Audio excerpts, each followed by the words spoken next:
I could take it away, I wouldn't, because I've seen things that no one else has seen.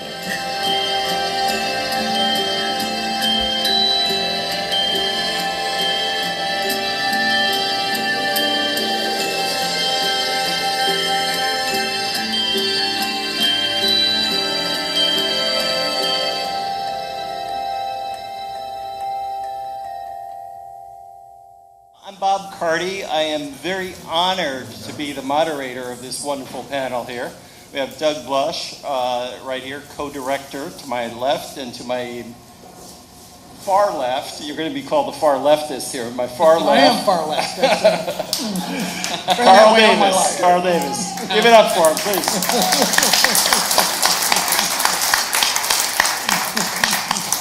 I'm also very pleased to hear that even though the film was very much a LA film and a Philadelphia film, both of the gentlemen on this panel are Chicagoans, former Chicagoans. A homecoming of sorts as well, too. We're going to keep this very informal. It's a great opportunity to talk to two people who are very much involved in the making of this very powerful and on some hand disturbing film as well. And what I'd like to do is kick off a couple questions for each, but then we're really going to open it up to the audience. And any other questions you have, we definitely want to make time for you to ask your questions and for us to get some answers to you. So that's our format.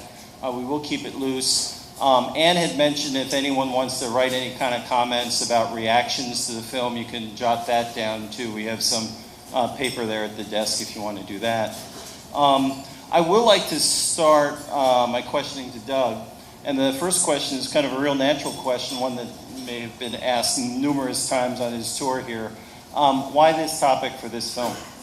Yeah, that's a good way to start out, because really the reason this film exists, and I'm throwing a big kiss across 2,000 miles of distance to my wife Lisa Klein, who really was the reason that we began the whole process. She, as you see in the film is dedicated to her sister Tina, who we lost in 1994. And Tina suffered mightily with the symptoms of what was then known as manic depression. The misunderstanding and the stigma and the fact that she felt she had to cover this up in her life all contributed, to her greater suffering. And I think my wife always wanted to make peace with this sister who she adored and who was her big sister and who loved her so much. So she said to me one time, not so many years ago, we need to do something to make this real for me. And I said, well, maybe we make a film about this. She and I both know what that entails, because plunging into a documentary is not taken lightly. But she was convinced that there was some really important things that needed to be said about the condition now. And she also wanted to sort of explore her feelings about her sister through a bunch of new people who are dealing with it in the modern era. And so that's how it started. It's entirely because she convinced me that it was worth going down that road. So thank you, Lisa. Yeah. And that road must have been a long road, too. How much time went from the starting of researching the film to the final edit of the film? Yeah, from the first research to the final cut that we showed at the Cleveland International Film Festival as a premiere last year, that was 4 years of tracking the lives of these amazing people, doing research, contacting just an enormous number of people in the process, meeting so many amazing people in the therapy communities, in the peer-to-peer communities, other people dealing with bipolar. We met so many great people, and we're in touch with so many people still. Not everybody could be in the film that we filmed, but the center of the film stays solid, and we followed for 4 years. Yeah. I'm sure it was very tough deciding what gets fitting into a 90-minute film and what else you can have taped over that time. Yeah. Well, there's so much good stuff that isn't right now in the main film, but the good news is that the DVD, which is coming out next month, almost exactly 1 month from now, it'll be available everywhere, Amazon and on iTunes and on cable, video on demand, all these things. The DVD has an hour of extra material, including interviews with people who aren't in the film, interviews with therapists, interviews with some of the other people that we were considering to follow for longer periods of time, and also a bonus film that we shot in Toronto about a completely different aspect of bipolar. It's a short film. It's 14 minutes long, and it's its own separate film, so we were really excited to throw that on as well. So the DVD is going to have a lot of good stuff on it. We're really excited about that. Yeah. Something to look forward to, Yeah, for sure. yeah. For sure. There was one fact in there that you put that I think we had talked about earlier, but I still thought it would be an important point to underline here. Early on in the film, it says that there are 5 million Americans diagnosed with bipolar disorder, and I was kind of struck that that seemed like a low figure. Gentlemen, what do you think? Yeah. What do you think, Carl? Well, good question. I think there are degrees of bipolar. Nice. Yeah. So I think that there are probably more people who suffer some of the symptoms of bipolar, but are not as severely affected. Mm-hmm. As you know, there are two conditions. There's bipolar 2 and bipolar 1.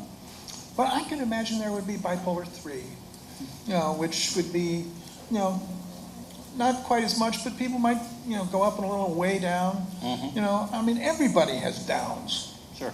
No human being doesn't have periods of their life when they're not down. So, I think that mental illness is something that can strike absolutely every person in this country in some form or other. Mm-hmm. Right. Yeah. And then when you multiply it by the families that are affected by it, you're reaching millions and millions more individuals. Yeah. I think your story was very clear in that too. The support you got from your wife along the way was a very powerful part of your story as well. Yes. Yeah. Yes. Yeah. Yeah. I think I can probably speak for almost everybody in the room, in that in the course of making this film, I don't think I met a single person anywhere in the entire country who didn't have some direct connection to bipolar through, at most, 1 degree of separation. And I think we all can come to that point now. And I think that's a testament to how many people are talking about it now, is that it's not a hidden thing where you were surprised to find something out. People are starting to come out about it, and it's really encouraging. In this last 5 years, I think things have changed enormously. Mm-hmm. But yeah, now I realize all the people I knew throughout my life, and I understand things I didn't know before. And it's like, I've had conversations with old high school friends. It's like, how are you doing now? And sure enough, it's like, well, I got my diagnosis about 10 years ago, and I'm doing great now because I'm managing it. Mm-hmm. And I suddenly understand what was going on Right. back in those days. Right. Yeah. And Carl, that really fits your story too, because you were diagnosed about 10 years ago. After. I was 55 when I was diagnosed. Oh, okay, so even longer than 10 years ago. Yeah, and I really started being bipolar probably when I was in my 20s. When I was in college, when I attempted suicide. Mm-hmm. At Yale. Yale. At Yale, when I got really down. And I suffered through that for, 30 years. Right. Didn't know what was wrong with me. Mm-hmm. As I said, I thought I was just an artist, That's the way they were. So, Right. and it wasn't until I was hospitalized that somebody said, "You are bipolar." And I went there and I said, "Well, I can tell you why I'm sick. Because all the stuff that happened to me when I was a kid. When I was 5. That's the whole reason." Mm-hmm. And they said, "No, that may be true, but the psychiatrist had me go through all the symptoms of bipolar disorder. Grandiosity, God, I can't remember what all of them are at the moment. I had every one of them." Mm-hmm. And I said, "Well, I think you're right." And that moment, and when I started to get the medications, changed my life. Mm-hmm. Yeah. Being an artist, I know that you were an architect first. You've had a number of chapters in your life. You even mentioned that in the story about, being a professor at UCLA and having this job and that job. But being an artist as well, I'm curious about your comments about how bipolar disorder and your creativity interact. Well, good question. I don't know. Being bipolar doesn't make you necessarily more creative, but many creative people have had bipolar disorder. I would get my manic moments when I would stay up all night and draw, or write, or design. I would do all this stuff. I would stay up for a week and do it, and then I would collapse and fall asleep, and I'd have I'd have periods what I called the black brain, when I would everything in life was terrible, and I just wanted to commit suicide. And I would have to wait through that, and I would come out of it. And it would take sometimes a week. I'd be way up for a week, and then down for a week, and then I'd level off, and then it would shoot up again, and it would go down again. I had no idea that this was bipolar for many, many years. Mm-hmm. I didn't know what it was. I just thought, well, I'm difficult to live with. That scene of you on the bridge when you're thinking about suicide and thinking about jumping off, the cage wasn't in place back then.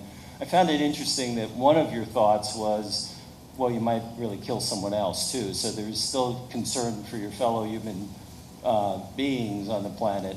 And yet the other piece of that story was very interesting because you were looking for a cop.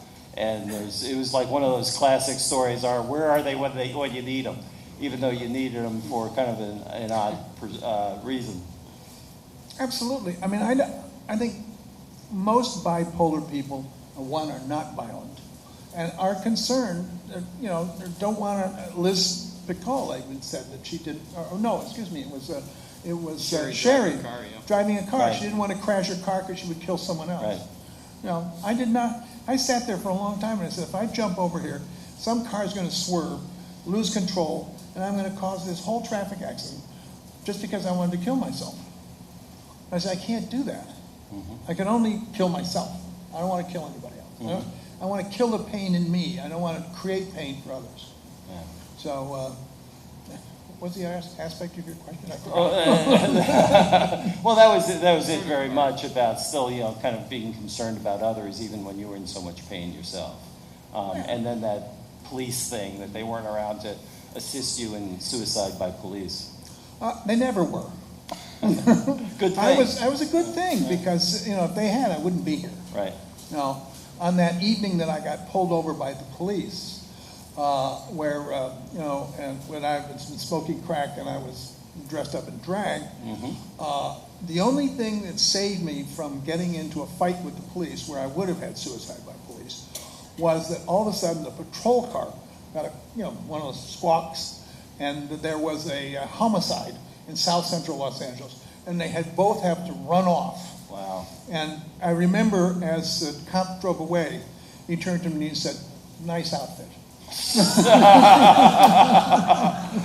LA, what could you say, right?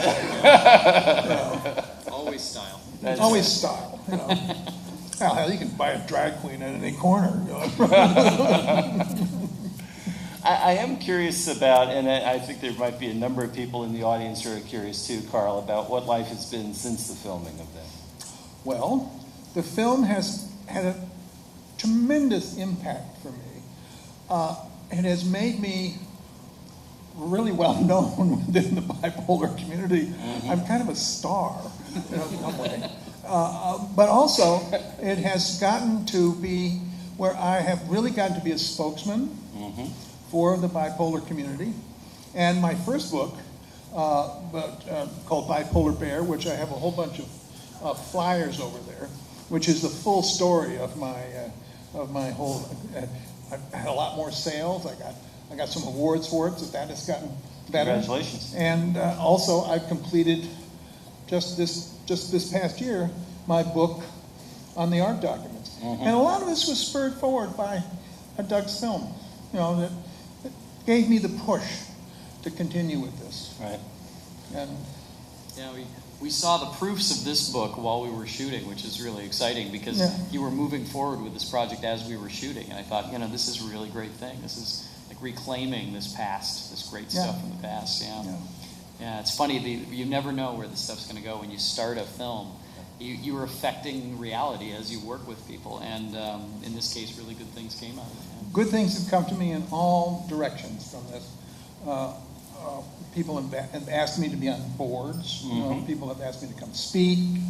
I get lots of people contact me to talk to me about, like Liz talked about her. Bipolar people reach out to other bipolar people who can understand their problem. Right. And so I communicate with all of them as much as I can. Yeah. Before we got underway, you were talking about the project you're on. Is it Project Rescue? Called Project Return. Return, I'm sorry.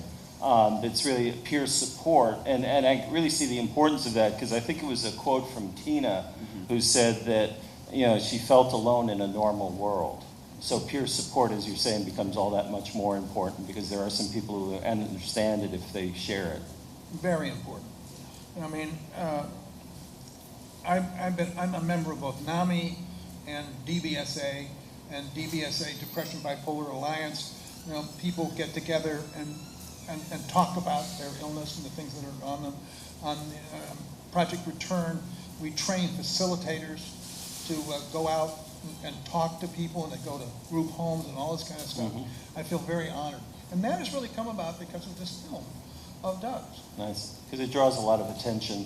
I think another thing it does is show the diversity in how this disorder manifests itself in so many different people. So it's not just that one narrow view of what bipolar is anymore. No. Yeah. Bipolar is not that. Bipolar is a spectrum disorder. And I remember talking with a doctor named Frederick Fries, who was schizophrenic. And he was friends with John Nash. And he said, bipolar and schizophrenia are related.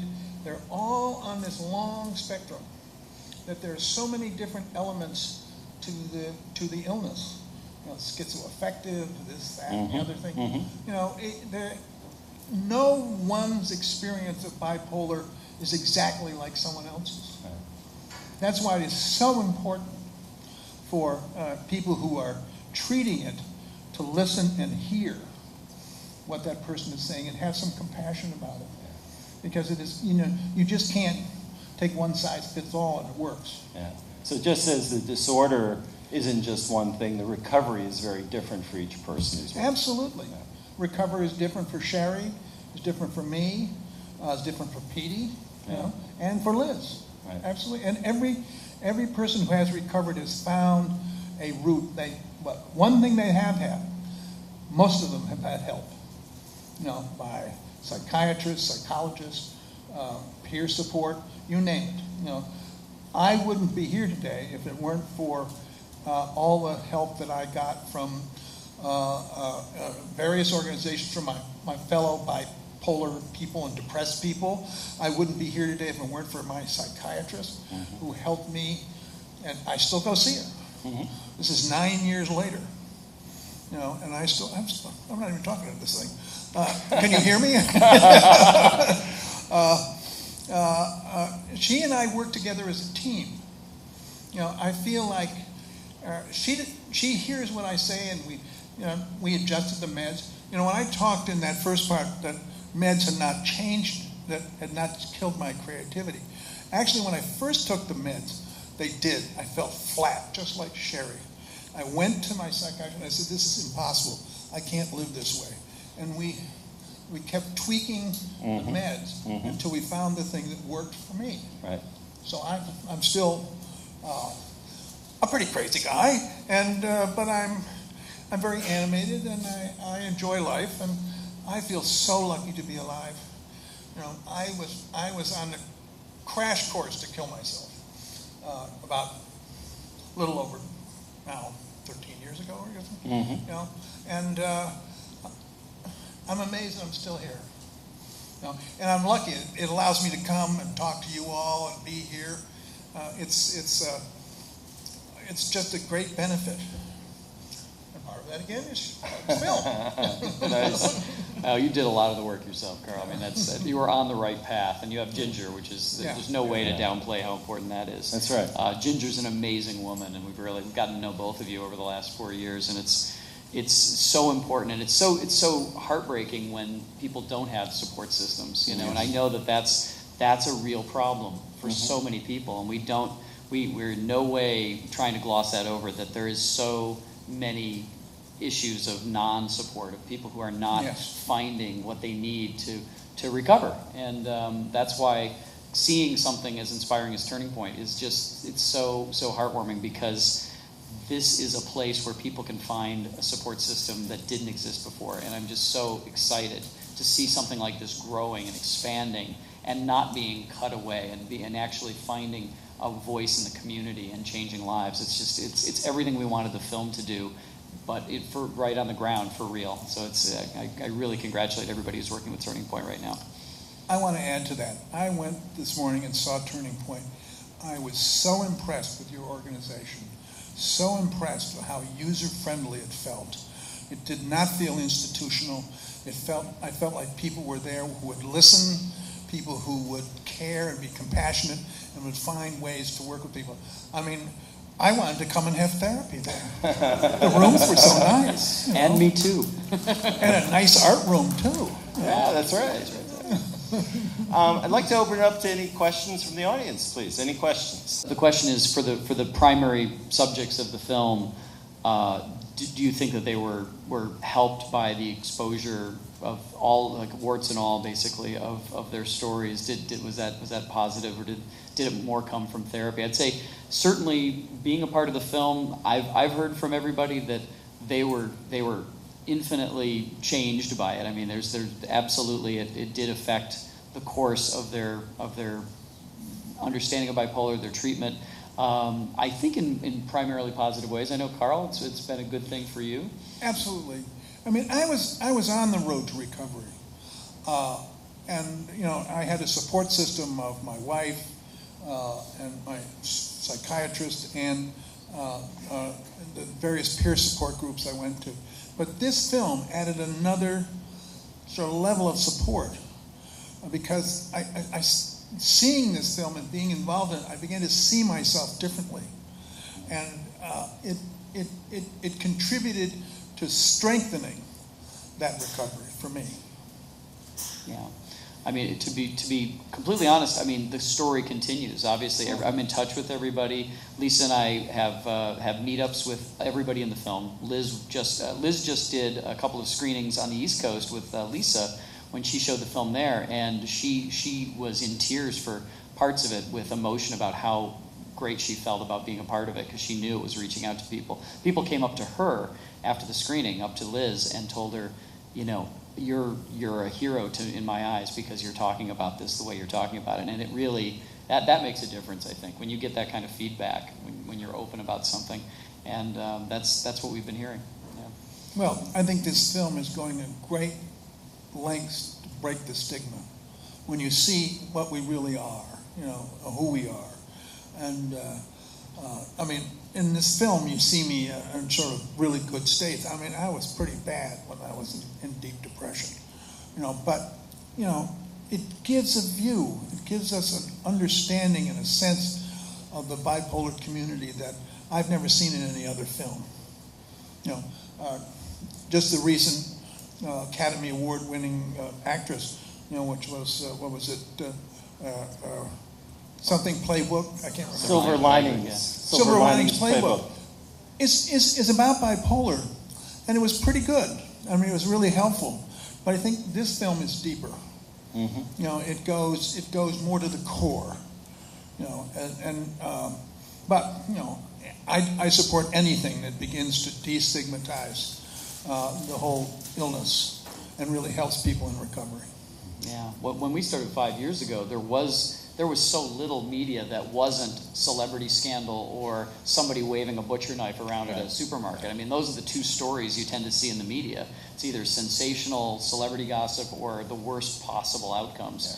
Yeah. And I think, as Carl said, the chances of violent acts being perpetrated by the mentally ill are so enormously lower than violent acts being perpetrated against the mentally ill. So I think we were telling stories that are closer to what the day-to-day truth is in the community. Obviously there are those extreme examples, but they're very rare compared to how many millions of people are living and struggling and succeeding with this condition. And the distinction is you also showed recovery in the movie. I mean, many times we don't see that in things. Right. Yeah.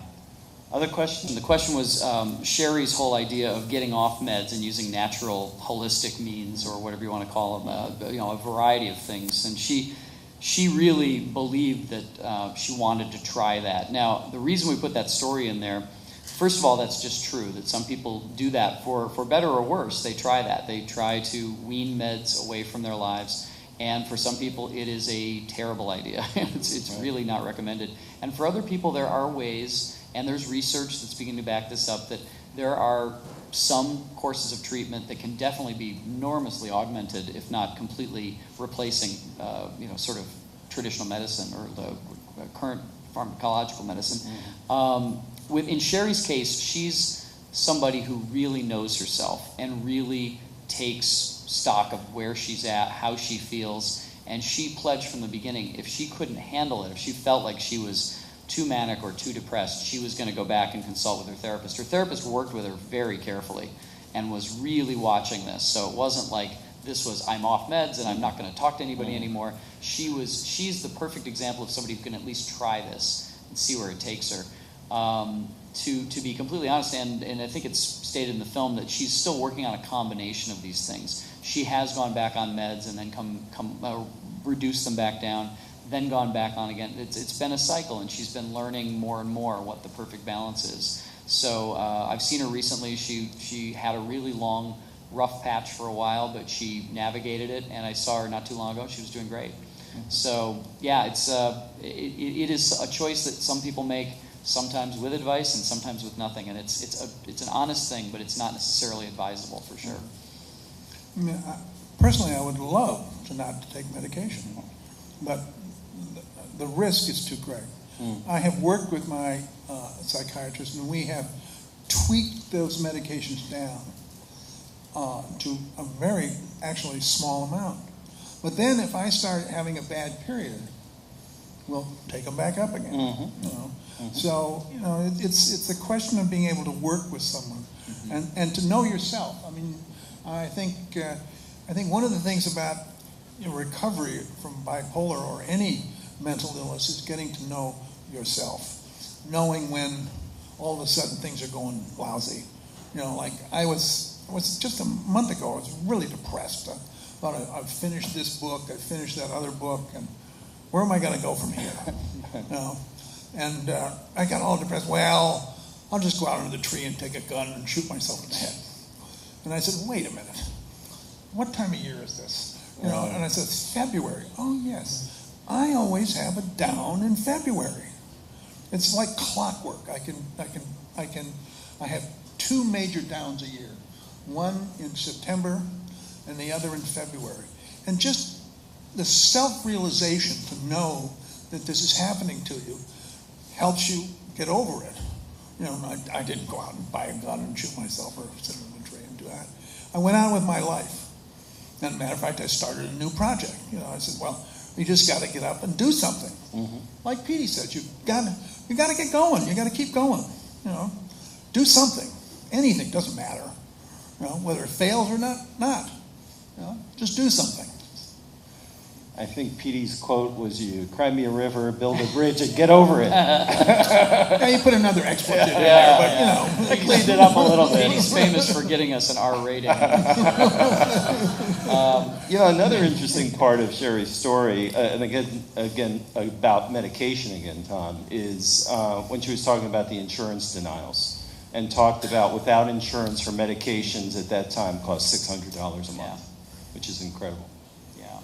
Sherry was really in dire straits at a certain point. And of course, because she wasn't being covered, she didn't get as good a care as she needed. She was getting some really good therapy, but the medication she had to sort of compromise in certain ways. And of course, you know, then she has a manic episode, and with the money she has, she impulsively kind of goes off to Paris, and that's part of the condition, you know. Right. And a lot of people have come and said, how does she do that when she's struggling paying for meds? Well, that's what mania is. You spend everything you have, right? She makes really good money doing what she does, but tends to blow it all in moments of bad decision making with money. It's one of the great signatures of mania, certainly, is bad use of money. Sure. Well, I have my wife. It helps to have an accountant. Exactly. Yeah, she's very good with money. And it helps. she says, Carl, no, you know, we're not going to go out and buy that $15,000 piece of art. You know, Seemed like a good idea at the time. Seemed like a good idea at the time. You know. Any other questions? That's a great question, and it's a good question. I wish Lisa was here because the two of us have very different responses to that. Lisa came in as somebody who had lived with it, with her sister. My family, for whatever other things we may be dealing with, we don't have obviously any, at least vested bipolar. I mean, I don't know anybody in my family who has it. So for me, it was really coming in as the outsider. And that's a really good place to come from when you're trying to sort of get a clear view of something. Lisa already knew a lot. I knew very, very little. And I actually was very happy about that. I didn't over-research it. I wanted to see what this looked like from Carl's perspective, from Liz's perspective. I wanted to know what it was like to know somebody but not have the understanding, because that's how most people, I think, come to it, because there's not that much education and not that much knowledge out there. So for me, it was a huge education and just a complete game changer in terms of how I understand mental illness, how I understand mental wellness. It's made me much more aware of the wide range of experiences. I feel like I'm a better person for having gone through this and met these wonderful people, because I will never, ever look at anybody dealing with this again the same way. Now I know things forever, and I try as often as I can to spread that wisdom, and I'll take time out to talk to somebody if they seem like they could use some advice. I'm not a therapist. I don't play one on TV, but I feel like I've got the understanding that I think everybody should have, even if they don't have direct experience. I think it's really should be a part of our human education, is to understand these things and to be able to help each other. Yeah. So that's what I've learned. I've learned that it's the best thing to do, is to find these things out. The hardest story for me to watch is Maya's story, which is the short piece where basically we don't have somebody to interview. I mean, she didn't have a positive outcome, and that's very real. That's a true part of this condition, and it's too frequently the end result.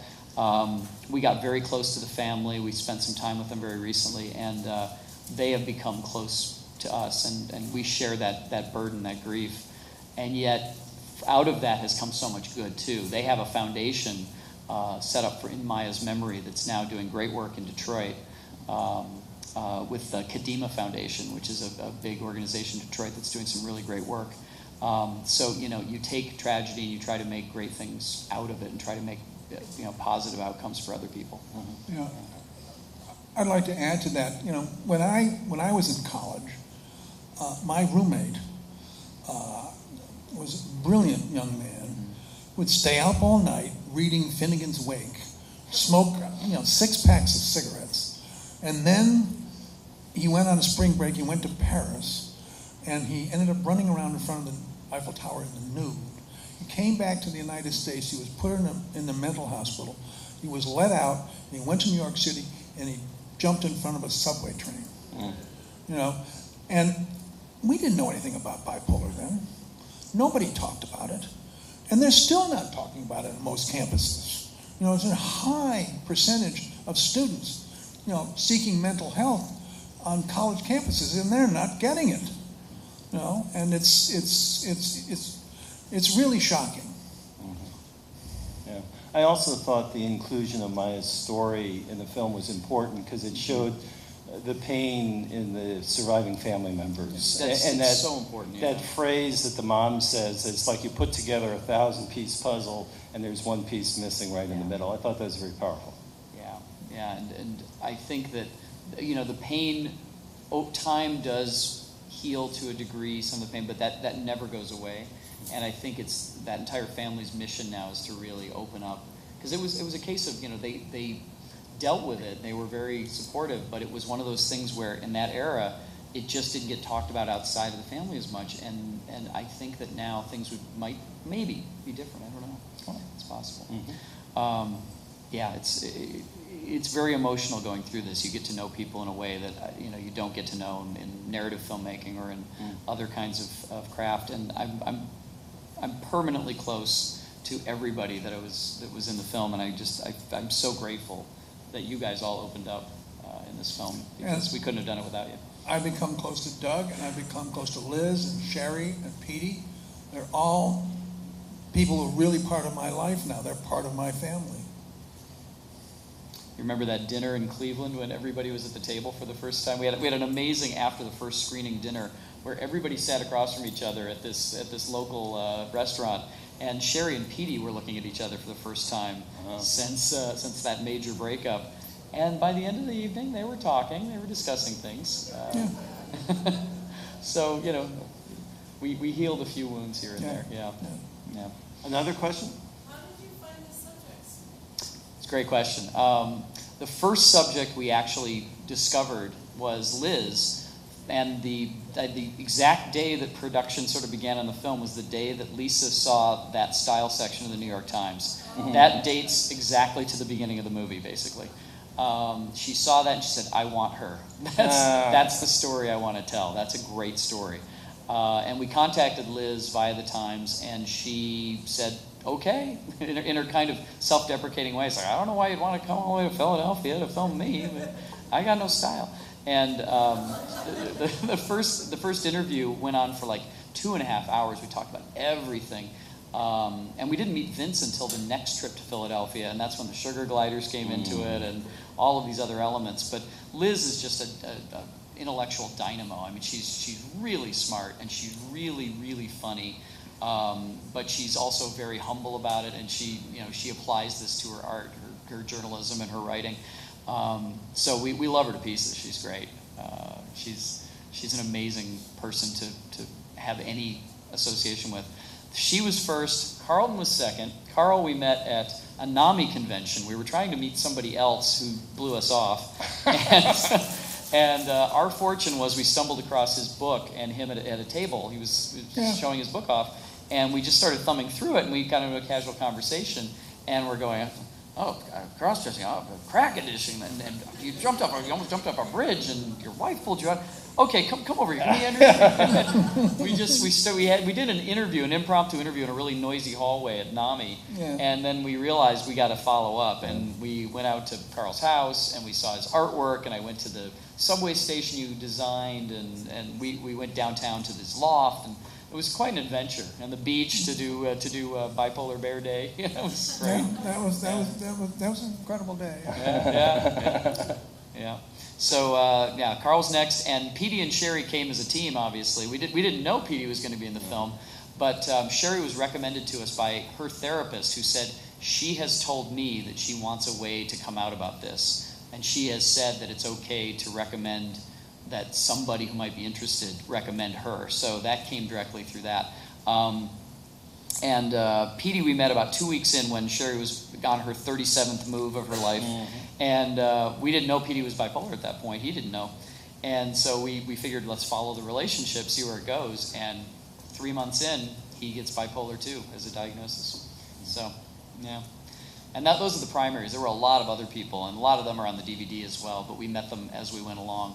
All kinds of different connections, Yeah, I mean, the central point of the question is how do you sort of tell people to watch out for the potential symptoms of this, and how do you... Right. Well...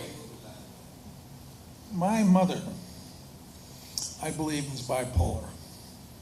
She was a fiery nightclub singer, and she had a very weird relationship to my dad, and then she disappeared from my life for 30 years.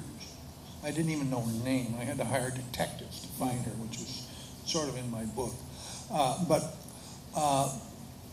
what I discovered when I met her, and I walked into this room and I said, this woman's got a mental problem. I didn't know it was bipolar then. I said, there's something about her. She would really go up and really go down. You know, she would rapid cycle right in front of you. I didn't know what that was then, but I'm sure it runs in my family, and I think it came from my mother.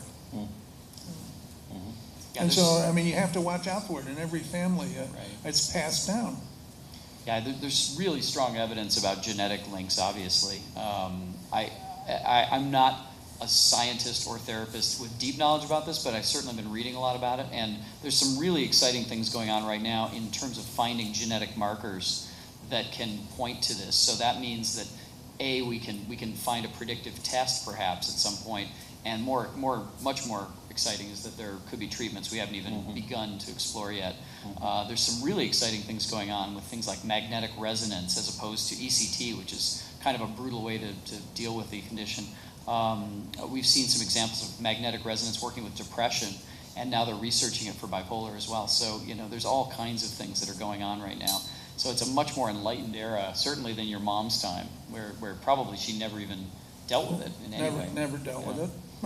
My generation, and when I was in college, never dealt with it. No. It's only now, I think, that we're beginning to see people really being aware of it and getting adequate treatment, especially even for young kids. I mean, I remember as a kid, I would have these incredible temper tantrums where I would throw myself on the floor and kick and scream and do all this stuff. And I think that was it. That was the first evidence of it. But who knew what it was? I was just I was a troublesome kid. Who knew that it was incipient or actual mental illness? Evidence itself right there. And now we're much more aware of it, and people are getting treatment for it. I think there's some issues related to this about over-medicating very young children, but I think we are aware of it, and we are beginning to take steps to try to help kids who have these problems. I think we need to wrap up. I got the sign a couple of times, so I'd like to make a few statements of gratitude. First, for all of you for being here this evening. We had to have you here to really have this party, so thank you very much for being here. I'd like to thank our special guests, Doug, Carl. It's good to have you as Turning Point family friends here now, huh? And I would also like to thank John, who's been a wonderful host for us here at 27 Live. I'm really looking forward to this place opening up, man. Yeah. On a personal note, you mentioned we're both Chicagoans in some form or another. My last real time in Evanston was literally 20 years ago. I was teaching summer sessions at Northwestern, so as a much younger version of myself. And it's just so exciting to come back and feel that Chicago kind of love again. We were talking about this in the car. Yeah. It's a very special city, and it's really, really nice to be back with such good people and such dedicated people doing such hard work. I mean, I can't give enough praise to everybody who's supporting and working with Turning Point right now. It's just terrific. I mean, I love Chicago. It's a great town. And I really feel like I found another family member in Turning Point. I really think you've got a really special organization here. Thank you all.